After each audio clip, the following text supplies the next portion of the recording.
的是爸爸想陪着你一起长大。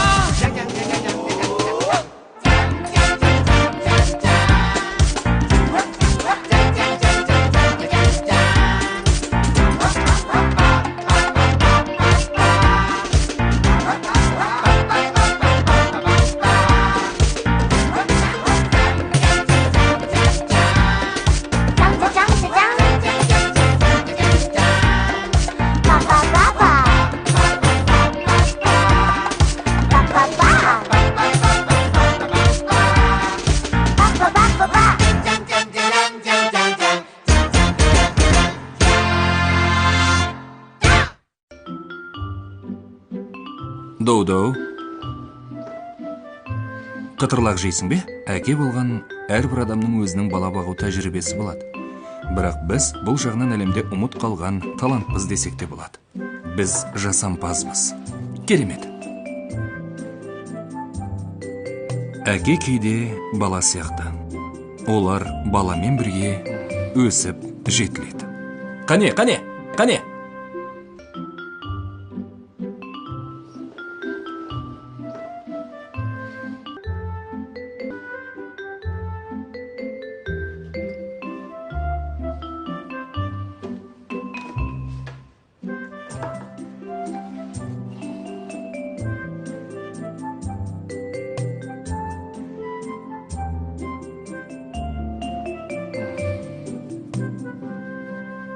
Жерге түсем.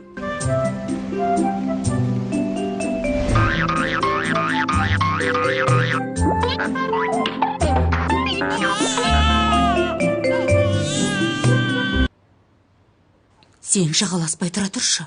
Жағаласқаным емес, дей тұрғанмен осы орын алу деген кездейсоқ жағдай ғой. Онымен ештеңе шешіліп кетпейді. Сенше бәрін шешетін маңызды нәрсене. Ауыты барған сайын саған ұқсап барады. Бұл нені білдіреді? Баланы айтып отыр едің ғой, оған мені қосып кеткенін қалай? Ауытаның осындай халге жетуі сенімен тіке байланысты. Сен оны еркіне қоя беріп, шолжыңдатып қойдың. Сондықтан ол осы пысықтауға басына мән берген жоқ. Жаным, сен өзіңде әр жастың өзінің істейтін ісі бар деуші едің ғой. Бұл әлі ойын баласы емес пе? Ол қам қайғысыз ер жету керек. Оқуға келсек, ол енді ақырында үйренеді. Осы емтиханға бола от алып, қопаға түсетін ештеңе жоқ қой. Дұрыс айтасың. Ауытаның ешқандай пысықтауға бармай күнде ойнап жүруіне болады. Үлкейгенде өзімен қатарлас балалардан төмен екенін білген кезде бәрі кеш болмай ма? Бала емес пе, үлкейген соң өзі ақылды болып кетеді. Мен өзімді айтсам, математикадан жарыс дегенде білмей-ақ өстім. Иә, дұрыс айтасың. Сен кешке дейін қаңғырасың. Тұрақты жұмысың жоқ. Жас қыздармен қыдырасың. Сенен көңілді адам табыла ма? Оны қайдан шығардың? Автокөлік жарысы менің арманым емес пе? Жаным-ау, бұның не сенің? Ол сенің арманың екен, оның болашағы бар ма? Сенің балаңның өзің сияқты далақтап жүргенін қалайсың ба сонша?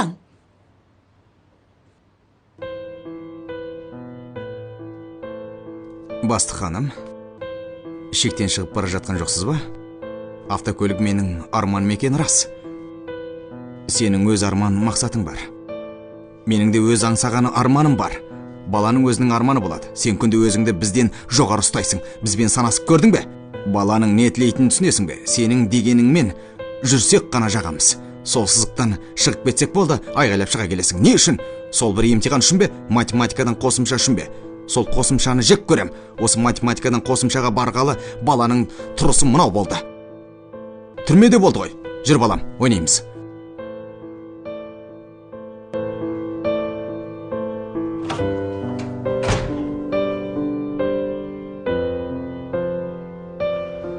Әке, қайда барамыз?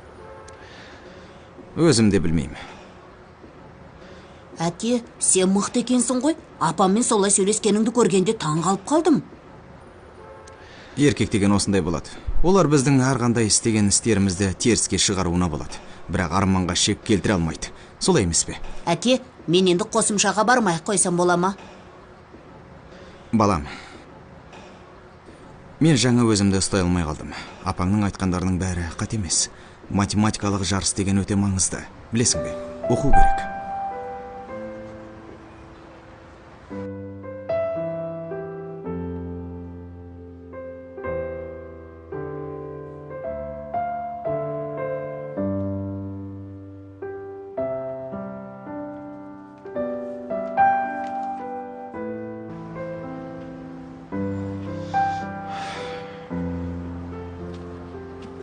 Әке, болды енді бір амалын тапшы. Өтінем. Мен қазір әлемдегі ең қиын әйелмен ұрысып шықтым. Қандай әдісті сұрап тұрсың? Сен тоңдың ба? Ей, тоңып қалған жоқсың ба? Жаным, менде жаурап қалды. Сенің шапаның бар емес пе? Иә, шапаным бар екен ғой. Ауыта не үшін емтиханда ылғи бұл жауапты белгілей берген түсіндірші. Ауыта, өзің айтшы, неге солай істедің, а? Қолымды қойдым. Болды, жаным. Бұған бола ұнжырғаңды түсірмеші. Қиналып отырғаныңды білем. Атта тұрған не бар? Басқалар білмегенімен, оны сен тапқырлағаныңды мен білем ғой. Сыйлығы 2 мың юань. 2 болса 2000 бола берсін. Сол айналы фотоаппаратты алмасам да болады. Жаным, сен солай айтқан сайын мен өзімді саған қарыздар сияқты сезінем. Жаным, олай демеші. Мен саған сенем. Сенің ақылды басың тұрғанда, бұдан да жаңа тапқырлық жаратасың. Біз бұл жолы зиян шексек шекпейміз бе? Оның өзі бізге сабақ болады. Сенің болғаның қандай жақсы. Жоқ, бұл үлкен зиян. Мен оның орнын толтыруым керек.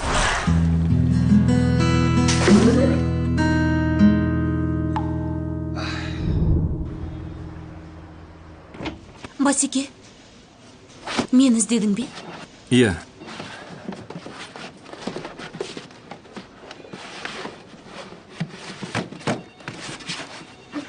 Сені неге іздеп еміз? Директор Яудың серіктігінің қарыз алу туралы келісім шартына мен қол қойдым. Сен апарып ләң директорға қол қойғызсаң болды. Қарыз бағдарламасына енгізуге болады. Жарайды, мен қазір барайын. Тянь жөн қайда? Ол ауырып қалған. Жұмыс болса, маған тапсыра бер. Ол ауырып қалған мен бармын. Осы екеуміз жақындап кетсек бір бәле болады. Білесің бе? Солай ма? Әрине. Екеуміз бірінші рет кездескенде сен менің телефонымды алып кеттің. Содан барып талай оқиға туындады. Солай емес пе? Екінші, саған есік ашып берем деп өзім далада қалдым. Одан қалса бірер күннің алдында дөңгелек жарылды. Мен көлікке отырғалы қанша жыл болды дөңгелек жарылып көрмепті. Жарылған менің дөңгелегім ғой. Жөндеген мен емес пе? 80-ші жылдардан кейін туылған жоғары дәрежелі бастықтың аузынан шағым естіп тұрған сияқтымын. Бұл енді барып тұрған субъективті феодалды ғырымшылдық, логикаға жатпайтын сөз. Бол, тоқта қалшы. Басқа істейтін жұмысың жоқ па? Үстелдің үстін жиыстырып берші. Мен барам. Үстелдің үстін жина. Иә. Міне, көрдің бе?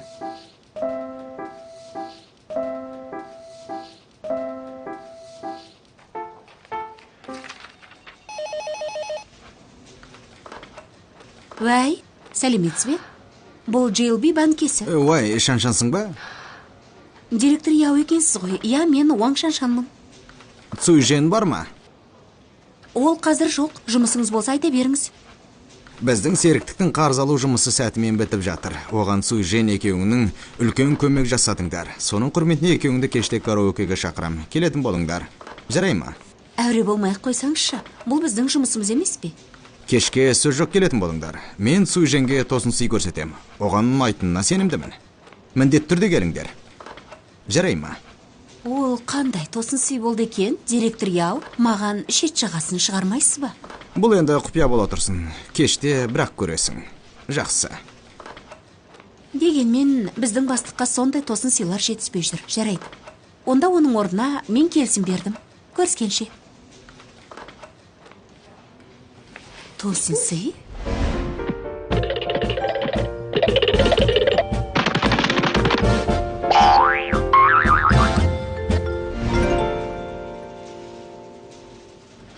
Отыра бер.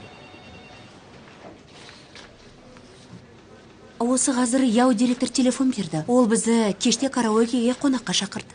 Болмайды дей сал, кеште менің жұмысым бар. Жоқ, мен келісім беріп қойғам.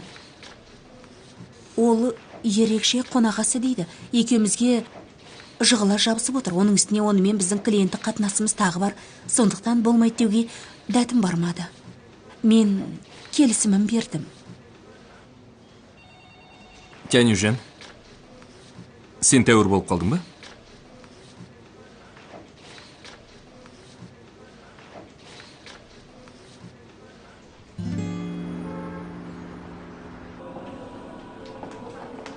Сәлем, директор яу. Сымбатты жігіт пен сұлу қыз. Жоқ, жастар күткенімізге жарай келді ау әйтеуір. Жарайсыңдар. Келіңдер. Кешіріңіз. Мына кісі әйеліңіз бе? Жоқ. Менің әйелім осындай биязда әдемі болса, маңдайыма шор-шор алтын емес пе? Байқаңыз, мен жеңгейге айтып қойып жүрмеймін. Айта бер. Бүгін сол жеңгеңнің орналастыруы бойынша Унанды ертіп келіп отырмын. Менің әйелім біреуге жақсылық істегенді ұнатады. Үнемі жеңгетай болып жүреді. Үнемі. Не? Директор яу, Иә. тосын сыйыңыз осы ма? Осыдан артық сый бола ма? Унан, бер таман келші. Мен сендерге таныстырып қояйын. Керемет сый екен, Мен осында ертіп келген сен ғой. Мен қайдан білейін? Мен сендерді таныстырып қояйын, мына кісінің аты Унан. Сәлеметсіз бе? Сәлеметсіз. Менің атым Сужен, мына қыздың аты Уаң Шаншан. Бұл кісі Дуния серіктігінің сұлу бастығы. Рахмет, танысқаныма қуаныштымын. Саған айтып жүрген Сужен осы. Сужен, бұл өзі сұлу, өзі дана, жұмыс өрге домалаған Унан ханым. Бүгін екеуің әңгімелесіп көріңдер. Директор яу, бұл тұрысымыз не? Отырайық та. Қане, төрлетіңіз. Төрлетіңіздер. Шаншан, сен мына жерге отыр. Мұнда келсеңші. Қане, кел. Жарайды.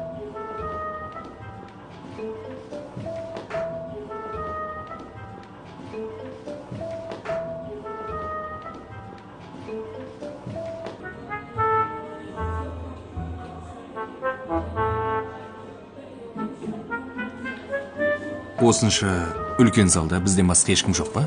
Бүгін бұл зал бізге дайындалған. Бүгінгі мақсат еркін отырып көңіл көтеру. Оқтыңдар ма? Еркін отырыңдар. Директор яу, мана көбарақ. Дұрыс, бәрі бізге қойылған. Сужен, сен Хиросима Мон Амурды жақсы айтушы едің ғой. Унан да әнді жақсы айтады. Екеуін қосылып айтып көріңдерші. Қанеке? Қазір емес. Жоқ, дәл қазір бастаймыз. Қане, тұрыңдар. Қане. Жоқ, мен айта алмайын. Онда тұрған ештеңе жоқ. Ұялатын несі бар? Тұрыңдар, қане айтыңдар.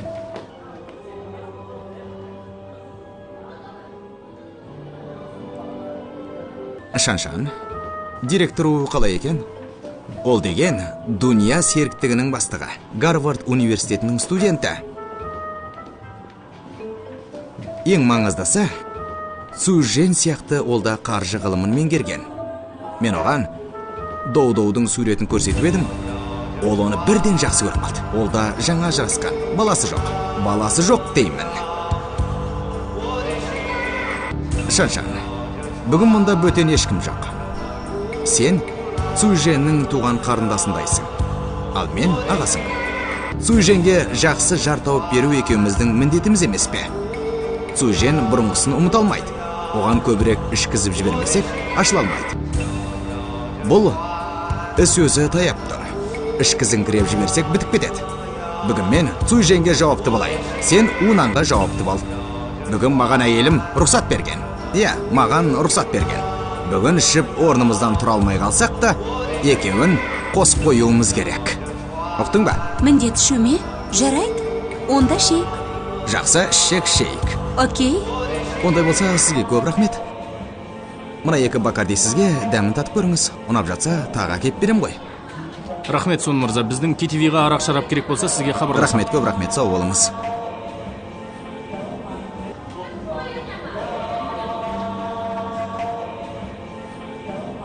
Уаң Шаншан? Сончан? Сен мұнда не ағып жүрсің? Сен іше аласың ба? Не дейсің? Арақ көтере аласың ба? Көтер алмасам, маған есеп. Солай емес пе? Онда жүр. Қайда? Бүгін кешті міндет. Сүйженге енді арақ бергізбе. Сүйжен де осында ма? Әйтпегенде бет ашылып кетейін деп тұр. Ондай болса жақсы емес пе? Сен маған осы бір рет көмектессең, кейін мен саған 10 рет көмектесетін боламын. Жүрсеңші.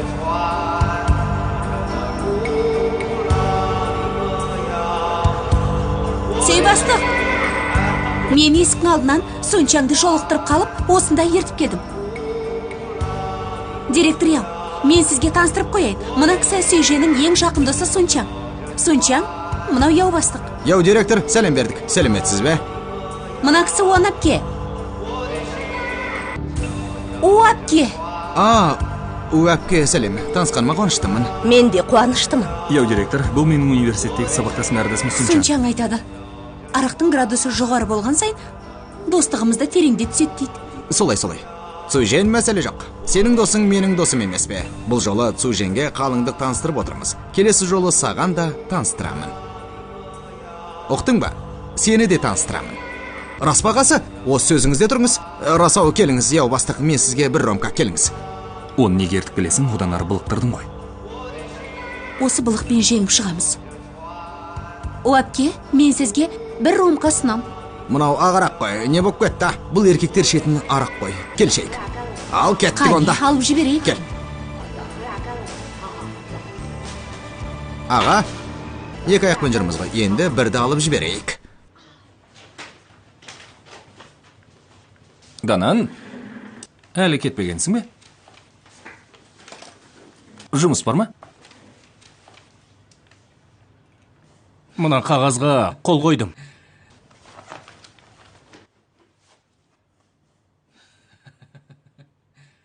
Данан, сен жақсы қызметкерсің. Серіктігіміз дамыған кезде бұл тіпті нарыққа бет алуы да мүмкін ғой. Сол кезде тапқырлығыңа бас қатырудың қажеті жоқ болып қалмай ма? Қалай ойлайсың? Түсінем. Тағы қандай шаруа бар? Болмаса қайта бер.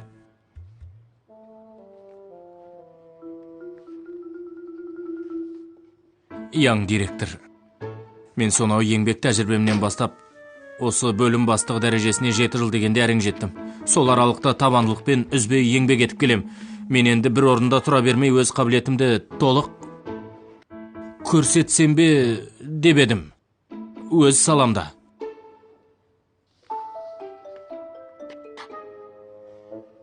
Соңданан, мен сенің ойыңды оқып отырмын.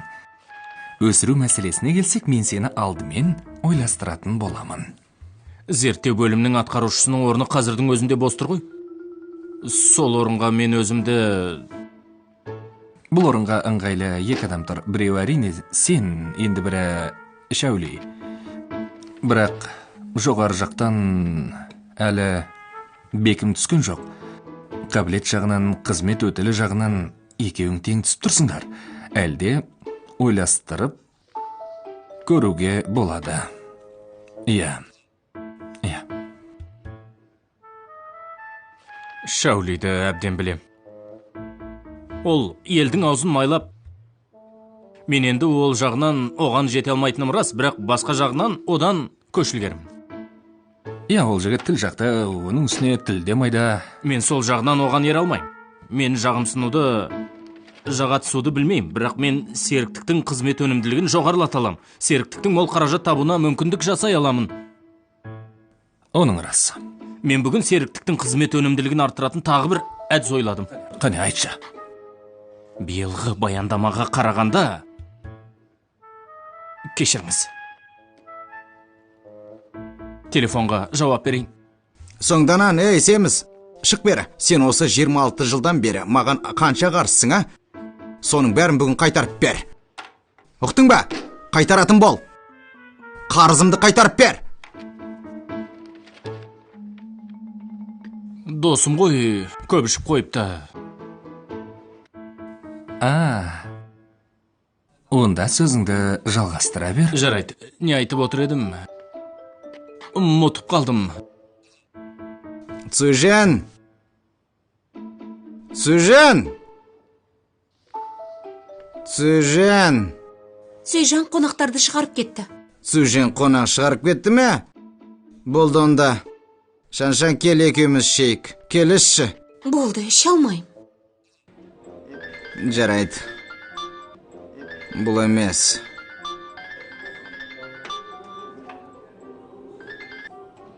Вай.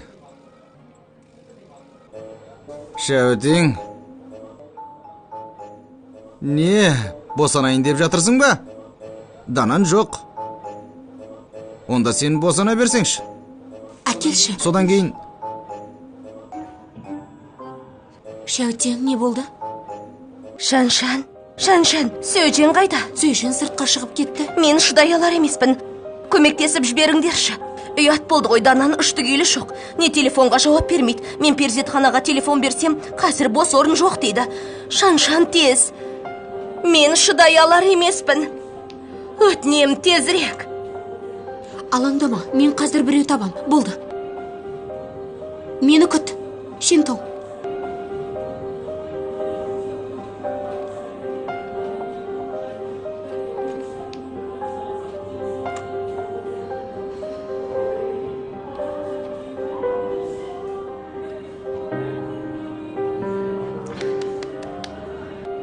Шинтоу. Шинтоу.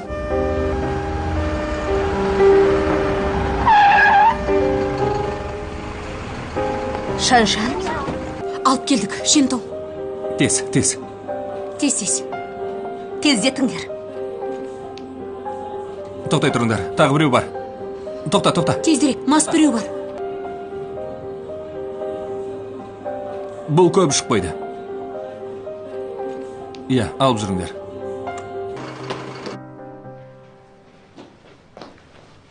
Ұйықтап қалды. Қалай? Ұйықтап жатыр. Қорқып кеттім ғой. Бәрі дінаман. Сунчан емес пе? Телефонға маза бермей. Сен тіркеліп қойған перзентхана дұрыс емес. Керек кезінде бос орын тауып бере алмады. Шаншан осы емхананы таппағанда әйелің қайда барып босанар еді. Рахмет. Сен Шаутеңнің қасында бол. Мен емханаға жату рәсмиятын жасап келейін. Емханадағыларымен мен таныспын. Көп рахмет. Сунчан қайда? Арақтан улам. Обал жоқ. Осындай емханада бір бөлмені алып босану қанша тұрады екен? Мұның бәрін мен өзім төлеймін бе? Енді менің басыма осы түсті ме? Енді не істеймін? Ендіше, бала сенікі ғой. Бәрі дұрыс па? Дұрыс, ұйықтап жатыр. Дәрігер, мен сенен бірдеңе сұрайын деп едім. Осында осы жеке бөлмеде баланы босану үшін қанша ақша кетеді? Біздің бұл жерде босану мен тамағын қосқанда ең арзаны 50 мың, ең қымбаты 500 мың юан тұрады. 50 мың? Сен осындасың ба? Жаңа келдім. Сендерге таныстырып қояйын. Менің досым Шинтоу. Осы емханада дәрігер болып істейді. Мына кісі менің бастығым, аты Цюйше. Сәлеметсіз бе? Сәлеметсіз бе? Атыңызды Шаншаннан көп естимін. Солай ма? Сізді қатал басшы дейді. Рас па? Жарайды, бір жағдай болса маған хабарласыңдар. Мен ауруларды аралап келейін. Иә, жұмысыңнан қалма. Рахмет. Данан, мен бәрін реттедім. Рахмет. Ау? Бер жүрші. 50 мың? Не болды? Бүгін сен болмасаң қайтер едік. Сунчан ана араққа уланып жатыр. Данан телефонның дыбысын басып тастапты. Мен болсам харидармен жүрмін. Сен осы емханаға алып келмегенде Шаутеңге не боларын кім білсін? Маған рахмет айтудың қажеті жоқ. Мына емхана қалай екен? Өте әдемі, бірақ қымбат шығар. Мен сенімен ақылдасайын деп ем. Дананның экономикалық жағдай онша емес. Егер осы емханада таныстарың болса, жеңілдік қарастырсаң, дұрыс болар еді дегенім ғой. Данан алаң болмасын. 10% жеңілдік жасай алам. Иә, 10%. Не деп тұрсың? 10% не? Бұл емхана сонда сенікі ме? Жаным, алаң болма. Мен Цюйжен, Данан бәріміз Шаутеңнің қасындамыз. Шаутең қазір жақсы. Сен келмей қой, жатып демала бер. Жарайды, сау бол. Жақсы.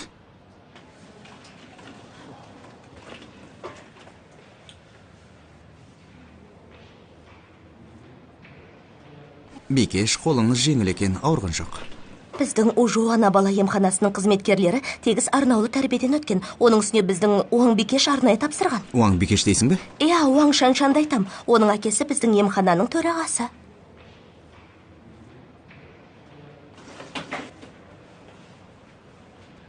Мен әлі мас емеспін бе? Шаутең қалай? Ұйықтап жатыр, қайда кіріп барасың? Сен неге кірмей тұрсың? Қасында шешесі бар. Арақ сасып тұрсың. Әргеч. Кешірші.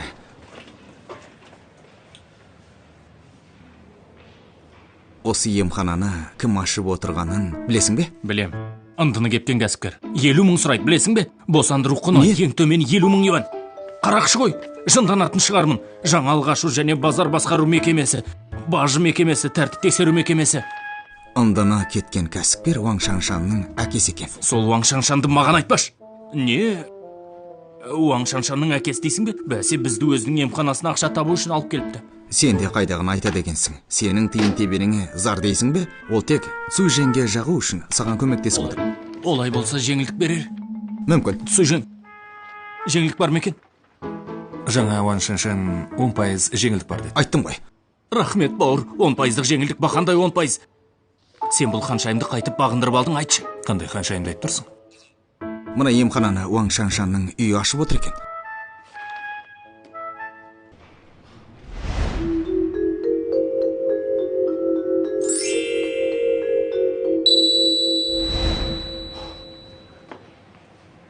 Бәсе, жаңа маған танысым бар 10% сүртіп берем деп еді. Мен сенгем жоқ, мұндай болғанда шынымен ақшасы көп екен.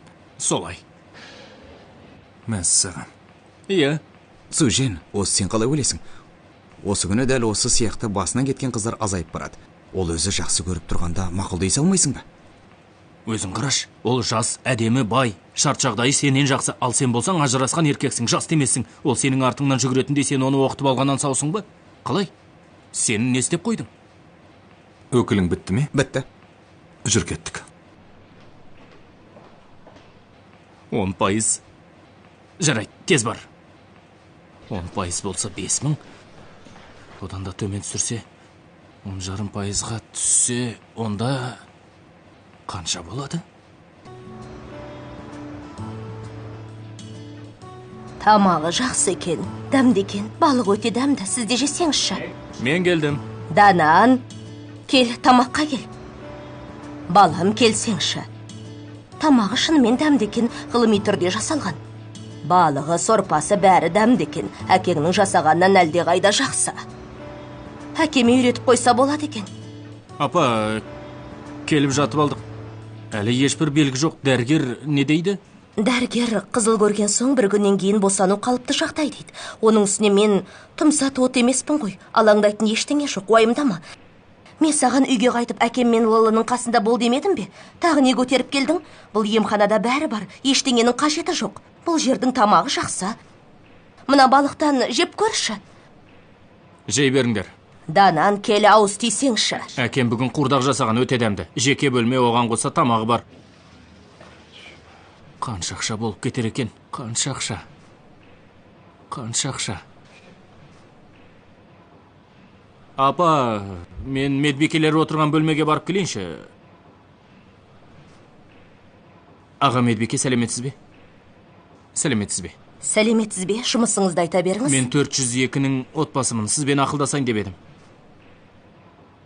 Емхананың тамағы өте майлы болып жатыр. Бұл денсаулыққа зиян ғой. Менің әйелімнің белі мынандай. Осы жерден шыққанда менікіндей болып кететін түр бар. Сондықтан емхананың тамағын ішпейміз. Өзіміз үйден жасап әкелеміз деп шештік. Сіз тамақты алып таста деп тұрсыз ба? Солай ма? Иә, бола ма? Жарайды. Мен қазір айтып қояйын. Рахмет сізге.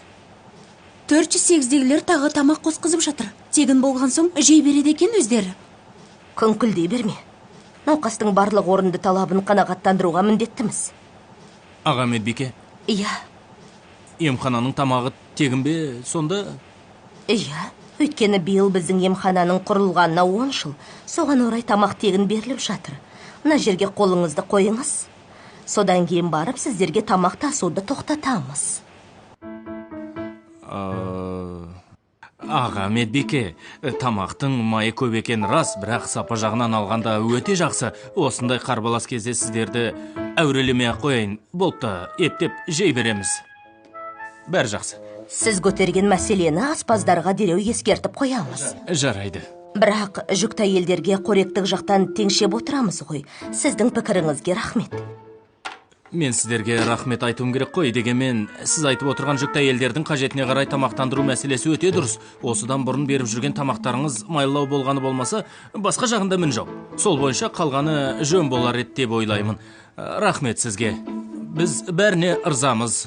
Рахмет сізге. Рахмет. Жарайды. Аға медбике. Мырза, басқа қандай сұрақтарыңыз бар? 402-ге де қосымша тамақ керек. Рахмет.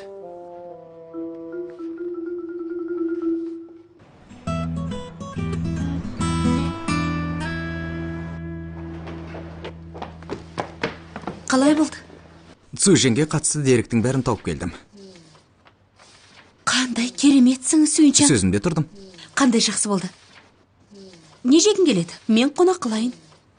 Мен дос үшін аянып қалатын жан емеспін. Мен данан құсап, ішіп жей береді дейсің бе? Ұят емес пе? Жақсы, бүгіннен бастап екеуміз ресми дос болдық. Бұдан былай қандай жұмысың болса да дайынмын. Қайта мен дайын тұрам. Шаншан, бір кішкене шаруа боп тұр, соны сенен сұрап білейін деп едім. Мен бірнеше күннен кейін автокөлік жарысына қатысайын деп едім. Мен жоғары дәрежелі автокөлік жүргізушісі болғандықтан маған үгіт насихат болмаса болмайды екен. Қазір таныс біліс болмаса ештеңе бітіре алмайтын заман болып кетті. Ой аға, сен мені кім деп ойлап едің? Шаншан, тым кішіпейсің ғой. Сен үшін бұл бір телефонмен ғана бітіре салатын жұмыс қой. Сондай үлкен серіктестеріктерің тұрғанда саған қиын ба? Ғимараттарыңның астында бір бақ серіктігі бар екен. Маған неге бұлай қарайсың? Өткенде Дананның әйелін апарған 5 жұлдызды емхана сендердің үйлеріңдікі екен ғой. Біздің емхана екенін сен қайдан білдің? Болды, жасырмай қойшы. Бәрі білет. Сүйжен де білет. Сүйженді біле ме? Әне, өтірігің шықты ма? Қазір қыз біткен бәрі байлығын көрсеткенді жақсы көреді. Маған сен сияқты қарапайым адамдар ұнайды. Сүйжен білгенде не деді? Ол не деуші еді? Ол ежелден өзінің сымбатын бұлдап, қыздардың құшағына келіп құлағанын күтетін жан. Баяға алма піс, аузыма түс деп отырады. Ол мен сияқты сүйгеніне қамқор бола бермейді. Серіктестік менікі емес, әкемдікі. Мен банктың жай қызметкерімін. Соны есіңде сақта. Түсінем, сен тегіңді білдірмей халықтың жағдайын білгелі жүрсің. Сүйжен маған басқаша көзқараста болып қалған жоқ па екен? Ол енді қиындау. Еркектердің атақ құмарлығы деген қиын нәрсе. Сүйженнің көз аясы тым тарда емес, бірақ мен сияқты кеңпейіл емес. Ол басқалардың өзінен мықты болғанын мүлде қаламайды. Шаншан, іс тым қиынға соғайын деп тұр. Дей тұрған мен бір амалын табуға болады. Қандай амал бар? Айтсаңшы. Мен сол үгіт насихаттан басқа ештеңе ойлағым кеп тұрған жоқ. Оған шамамда жетер емес. Байқайым, осы сен тым орайшыл екенсің. Олай емес, шын айтам. Шынымен орайшыл екенсің. Енді қайтем. Жарайды, мен қазір телефон беріп сұрап көрейінші. Ал енді не істейміз, айт. Қорғансыз болып көріну керек. Әйелдердің алдында өзіңді қарапайым ұстасаң, еркектің көңіліндегі періштеге айналасың. Соны түсінуің керек. Бұл енді өнер саласында жүрген қыздардың сөзімен айтқанда, өзіңді топырақтың астына тастасаң, гүл болып жайнап шығасың. Түсінбедім. Қарапайым тілмен айтқанда, қылымсу керек. Қылымсу? Сүйкімді болу керек.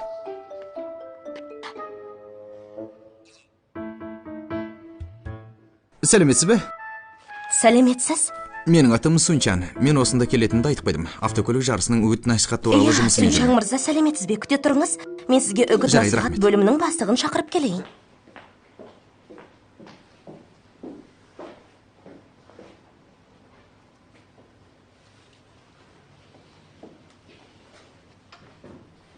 Сүйінчан?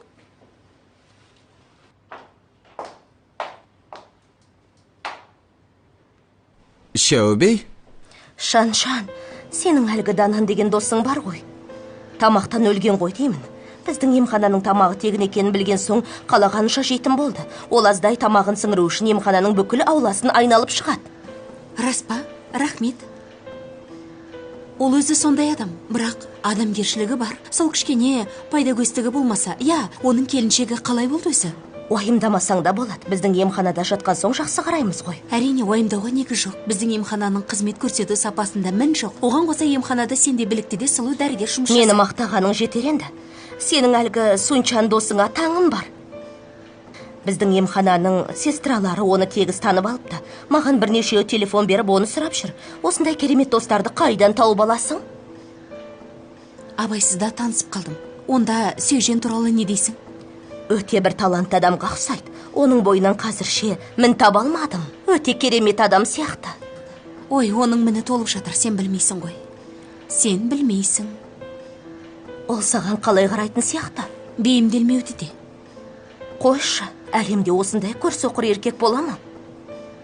Көркіне ақыл сай, оған ханшайымға құламаған еркек қандай еркек өзі? Қандай? Ол маған бірден ыңғай таныта қалса, оның да қызығы шамалы болар еді.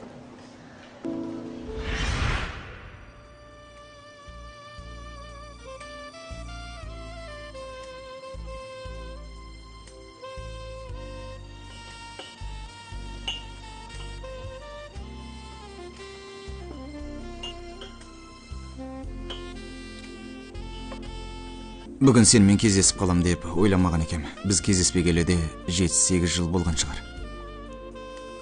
Иә, көп болды. 9 жыл 3 ай болды. Сенің есте сақтау қабілетің жақсы екен. Әрине. Сен менімен жүрген кезде тағы 5 қызбен таныс болатынсың. Күнде солармен кетіп қалатынсың. Сонда сені бір ай іздеп таппай қойғаным есімде. Ол кезде мен тым жас болдым. Кеш болса да сол үшін кешірім сұраймын. Кешір. Кешірім сұрайтындай бір-бірімізге қарыз емеспіз. Бір психолог былай деген екен. Нағыз ғашықтар 4 кезеңнен өтуі керек. Бірге өмір сүруі, бір-біріне тәуелді болмау, күмәндану, бір-біріне пайда келу. Ең кемінде екеуміздің махаббатымыз осының 3-еуінен өтіпті. Иә, оңай емес екен. Сенде адаммен бірталай уақыт бірге болу өзімнің жетістігім бе деп қалам. Кейде кезінде саған тым қатал болмағанымда қашып кетпес пе еді ме деп ойлаймын. Неге қолың жетпесе сол арман болып қалады ғой. Солай емес пе? Сондықтан да сен армансың ғой. Олай болса, маған неге үйленбейсің? Расау, сен өзі күйеуге шықтың ба? Жоқ. Әлі үйленбедің бе? Осылай жүргенім жақсы. Мен сияқты тұрмысқа шықпаған қыздар жұмысты қиналмай-ақ тауып алады. Өйткені бізде семьялық ауыртпашылық жоқ. Оның үстіне әрбір жұмыс беруші бастық қайтсем қолға түсірем деп ерекше назарда ұстап жүреді. Осы жағынан айтсақ, мен аз пайда тапқам жоқ. Ойбо, сенің мына сындардай талы бейнеңнен ештеңе көрмей жүр екенбіз ғой. Ар жағында қалай пайда табам дейтін арам ой жатыр екен ау, а? Ең бастысы, өзің сияқты жақсы еркек жолықпай жүр ғой. Дәл қазір мен сияқты жақсы еркек табыла қояды деп айта алмаймын. Сондықтан жөн салдау біреу кезіксе, Тұрмысқа шыққаным дұрыс. Олай болмайды. Неке махаббаттан тұрады. Махаббатсыз неке маған керек емес. мен саған айтайын ба? 20-дағы еркек тапсырыс берілген тауар, 30-дағы еркек дайын тауар, ал 40-дағы еркек өтімді тауар. Ал әйелдер қауымын мұнымен салыстырудың өзі ұят. 20-дағы қыз футбол сияқты, бір топ еркек артынан жүгіріп жүреді. 30-дағы қыз үстел теннис сияқты, еркекті ары-бері лақтыра береді. Ал 40-дағы қыз гольф сияқты, еркектер оны алыстатып лақтырып жібергісі келеді. Сондықтан уақытты жіберіп алма. Ойпырмай, сөзің кесек қой. Ондай болса өзің өтімді тауар болғанға дейін күтіп, сол кезде өзіңді сатып жібермей. Ой, ол кезде маған ұрпақ керек болып қалды ғой. Оның үстіне сөзімді екетпейтін қыз кезіге кетті. Естуімше сенің әйелің жұмыс басты мықты әйел екен ғой. Оған сөзің өте қояр ма екен? Мені тыңдамай қайда барады дейсің? Өйткені ақша оның материалдық қажеттігін ғана қанағаттандыра алады. Ал ол менен рухани ләззат алады емес пе? Әйел еркектің қабырғасынан жарылғанын білесің бе? Мәселен, автокөлік жарысы туралы айтсам, ол мені қолдағаны былай тұрсын, өзі жанкүйер болып кетеді. Мені мақтан етеді. Сосын тағы... Сөз ләміңе қарағанда жатып ішер екенсің ғой. Жатып ішер деген қалай? Мен отбасым үшін кәсібімді тастап кеттім. Бұған өзім қуанам. Үйде үлкен жағынан мен баспын.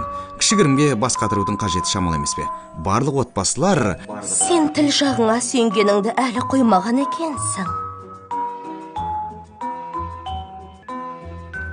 5,5 болып кеткен бе? Не боп қалды? Мен мектептен баламды алам.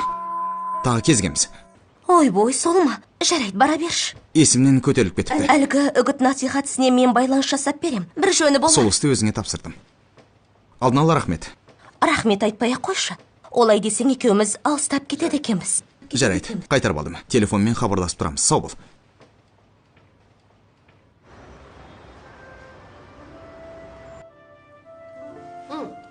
Әке, мен сізге жейде алып келдім. Үйге барған соң киіп көріңізші. Мен алтын қызыма рахмет айтуым керек болды ғой. Ой, әке, маған рахмет айтудың қажеті қанша, мен қайта сізге рахмет айтуым керек. Сен елге енді оралдың, қасыңда көп досың да жоқ. Мен болсам жұмыс бастымын. Сен менен бірге бола алмаймын. Менде дос жоқ деп кім айтты? Менде дос деген толып жатыр. Біздің емханаға келген кісі де досың болды, солай ма? Әке, емханаға барған кісімен қалай дос болдың дегіңіз келіп отыр ғой, иә? Солай ма? Иә. Мен сізге айтайын ба? Ол менің бастығымның жақын досы болады. Онда сен бастыққа жағу үшін солай істеп жүр екенсің ғой. бұл менің қызымның әдеттеуге келмейді. Біздің бастық жайшылықта маған көп көңіл бөліп тұрады. Қызмет барысында маған қол ұшын беріп жүреді. Оның досы біздің емханаға келе қалған екен, мен де қарымжасын қайтарып қояйын дегенім ғой. Жақсылықтың қайыры болады емес пе?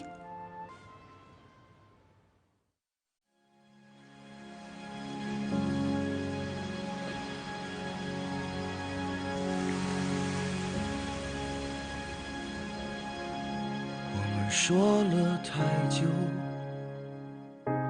抱怨着人生的一无所有，总觉得自己能承受，却一次又一次的让理由牵着我们走。曾经那份快乐，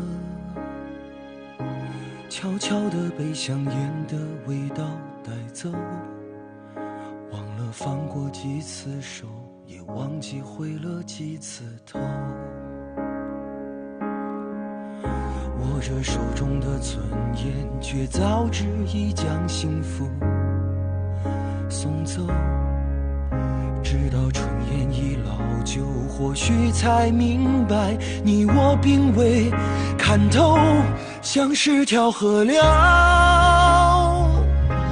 勇往直前却看不到尽头。该走的都走了，该留的却一个没留下。等候，我无意跟着你走，换来的却是多余的忧愁。或许是人生过了头，才明白爱情不过是两个人的所求。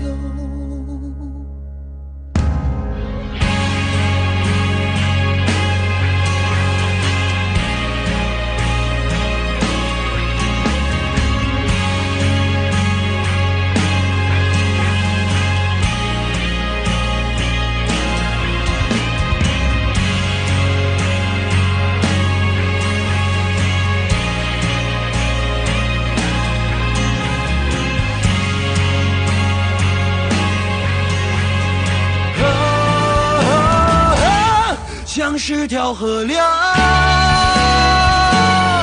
勇往直前却看不到尽头。该走的都走了，该留的却只留下一句问候。我无力再陪你走，你幸福是我最后的奢求。或许来生只是点点头，也或许在人潮之后，看见我为你停留。